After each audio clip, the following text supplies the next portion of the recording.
Os povos do Antigo Testamento conheciam somente Deus Pai.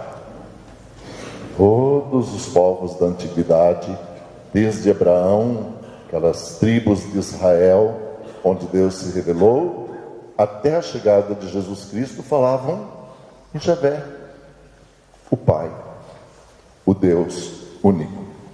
Não conheciam ainda Jesus Cristo. É quando Ele chega no meio de nós, se apresenta como Filho de Deus, que nós vamos conhecer a segunda pessoa da Trindade. Somente há 2000 anos atrás. E Jesus, antes de partir, fala claramente: não vos deixarei órfãos abandonados, rogarei ao Pai, e Ele vos enviará o Consolador, o Espírito Santo, o Paráclito. E em Pentecostes, 50 dias depois da ressurreição, Jesus, então, cumprindo ao que Ele prometia, faz revelar o Espírito Santo no cenáculo, naquele local onde aconteceu a última ceia. Ali estavam reunidos os 11 apóstolos, discípulos e discípulas, e uma mulher, Maria, a mãe de Jesus. Por isso nós falamos muitas vezes, Maria, mãe da igreja, porque a igreja nasce em Pentecostes. E Maria estava presente. Mas o Espírito Santo sempre existiu. Não era conhecido, porém sempre existiu. O Pai gera o Filho. E o Pai e o Filho dão origem ao Espírito Santo, as três pessoas da Trindade. Vamos ver na criação do mundo. Deus criando a terra, as águas, e nos é dito ali, o Espírito de Deus pairava sobre a face das águas. É o Espírito Santo, mas ninguém o conhecia, mas ele já atuava junto de Deus Pai. Deus dá a vida ao homem, ele sopra, o sopro de Deus enche o homem de espírito e de vida. O Espírito se manifesta através de um sopro. O povo é guiado pelo deserto, saindo do Egito, uma nuvem os conduz. É o Espírito Santo a conduzir o povo de Deus. Jesus é concebido pela força do Espírito Santo. E nós vamos ver no batismo de Jesus, pela primeira vez reunidos visivelmente ao homem, porque sempre estiveram unidos, mas visível ao homem, no batismo, Jesus dentro das águas do Rio Jordão. A voz do Pai se faz ouvir: este é o meu Filho muito amado, em quem coloco toda a minha afeição. E um pombo sobrevoa o Espírito Santo na forma de um pombo sobre Jesus Cristo, de onde vem a voz do Pai. É a Trindade reunida, é o Espírito se manifestando ali. Ou então no Monte Tabor, quando uma nuvem envolve Jesus, diante de Pedro, Tiago e João, ali também nós temos a manifestação, a voz do Pai, o Espírito Santo em forma de nuvem, e Jesus, o Filho, ali, a Trindade juntos, apresentando-se, mas não eram conhecidos. Com Jesus conhece-se o Filho, e ele, com o Pai, enviam o Espírito Santo. Pentecostes, que hoje a igreja celebra no mundo inteiro. A função do Espírito Santo é nos santificar, é nos levar a Deus, nos melhorar. Negar o Espírito Santo, negar uma abertura ao Espírito Santo de Deus, é blasfemar contra o Espírito Santo. É o pecado que não terá perdão. Quando você se fecha diante de Deus e diante do Espírito Santo, ele está como um vento que passa, derramando sobre as pessoas os seus dons. Conhecemos os 7 dons do Espírito Santo, mas muitos mais que existem que nós nem conhecemos. E ele está sempre soprando, passando e deixando em nós este ou aquele dom. E nós temos por obrigação de segurar esses dons, desenvolvê-los e colocar a serviço da comunidade. Quantos dons bonitos são desperdiçados, porque as pessoas se fecham, porque as pessoas não se abrem a Deus, nem ao Espírito Santo, não desenvolvem os dons com os quais foram capacitados, com os quais foram premiados. Vou dar exemplos. Em Duque Bacelar tinha a Legião de Maria. E tinha uma senhora que ela sentiu que nas orações que ela fazia pelos outros, havia uma melhora nos sintomas. Mas ela ficou com medo. E ela começou a se fechar. Mas veio nos perguntar: olha, eu sinto isso, mais aquilo. O que eu vou fazer? Será que é pecado? Eu não quero, eu tenho medo que foge ao que Deus pede de nós. Então nós a orientamos. Descobrimos, ela tinha um dom belíssimo do Espírito Santo, o dom da cura, de aliviar sofrimento, de aliviar dor, de ajudar as pessoas, de curar quantas vezes. E a gente estimulou e ela passou a auxiliar as pessoas que iam em busca de ajuda.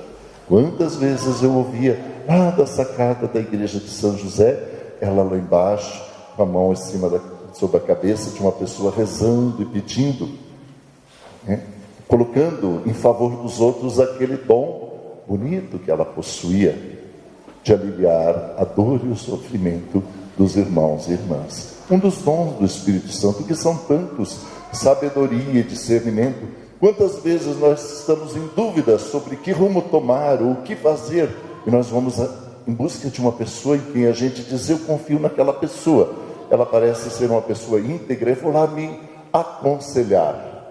Vai lá, é uma pessoa que tem o dom de discernimento, possui sabedoria para poder orientar, e que não é um dom dela, é um dom que vem de Deus, é um presente. E a pessoa então diz: olha, se fosse eu faria isso, eu vou te dar essa sugestão, e acaba tudo dando certo, porque é uma pessoa que tem o dom do discernimento, do conselho, tem sabedoria. E assim, nós temos tantos e tantos dons. Tem outros que têm o dom da voz para cantar, a encher o coração das pessoas de alegria, de emoção, um dom. Outros têm o dom da palavra, podem falar, se comunicar, transmitir as coisas belas e boas. E que são dons que, se não forem desenvolvidos, vão morrer. E nós nos fecharemos para aquilo que o Espírito Santo pediu de nós, para o presente que Deus nos deu.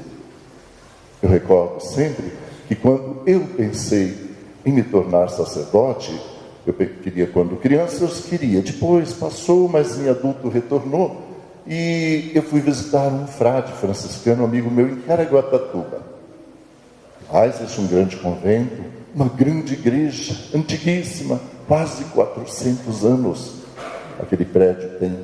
E eu fui fazer um teste, eu disse: mas se eu quero ser padre, eu tenho que falar em público, vou ter que fazer homilias, sermãos, reuniões, palestras, e eu sou tímido demais, como é que eu vou fazer? Eu não vou dar conta de fazer isso. Sou caboclinho do interior, eu não vou dar conta de falar em público. Fui fazer um teste, sentei-me na igreja vazia, na cadeira do padre, e olhei aquela igreja cheia de bancos, fiz de conta que estava como agora, com muitas pessoas sentadas, e disse: agora eu tenho que fazer uma homilia. Imaginei tudo aquilo e baqueei. Não, acho que eu vou largar a mão dessa história de ser padre, porque não vai dar certo. Eu nunca vou conseguir fazer uma homilia, eu nunca vou conseguir fazer um sermão. E eu abandonei a ideia de me tornar sacerdote, com medo de conversar em público, porque eu era muito envergonhado, muito tímido. Mas Deus tinha colocado um dom de transmitir a palavra. E eu tive que fazer um esforço muito grande. Eu queria ser padre, então eu teria que vencer esse obstáculo. Aí eu fui estudar retórica. Depois eu estudei homilética quando fiz teologia. Aí o padre que me acompanhava me colocou para fazer homilia nas missas dele. Eu disse, não, por favor, não me coloque. Mas ele sabia o que estava fazendo, era um grande amigo que queria ajudar. E um dia, na hora da missa, ele disse, hoje a homilia quem vai fazer é o seminarista Valmir. E eu suava frio, sempre que tinha que fazer homilia, as minhas pernas ficavam bambeando, assim, de medo. Como era difícil. Mas eu devagarinho ia treinando. Era pouquinha gente, às vezes era meia dúzia de pessoas, às vezes eram mais um pouquinho, e aí eu fui adquirindo mais segurança, o Espírito Santo auxiliando, e a gente foi vencendo, e hoje a gente já faz mais ou menos alguma coisa. E claro que às vezes ainda, quando a gente não se sente bem preparado, ainda dá um baque, né? Porque é uma aprendizagem constante, nós estamos sempre aprendendo, estamos abertos ao Espírito Santo para Ele nos ensinar, nos modelar e colocar a serviço das pessoas aquilo que o Espírito nos deu de presente. Essa é a função do Espírito Santo de Deus. Cada um de vocês tem dons, Ele os deu, Ele colocou em vocês. Resta, se você ainda não descobriu, desenvolver esses dons sempre em favor dos outros, porque aquilo que a gente doa de nós para os outros acaba vindo em retorno de todos nós multiplicado. Santificar, é isso que o Espírito Santo faz e quer nos santificar, iluminar o nosso caminho para que com nossas obras, com nossa vida, com nossos exemplos, a gente acha mais facilmente o caminho de chegar até o Pai e abraçar o Filho, os três membros da Trindade Santa, que celebraremos no próximo domingo. Louvado seja Deus, louvado seja nosso Senhor Jesus Cristo. Para sempre seja louvado.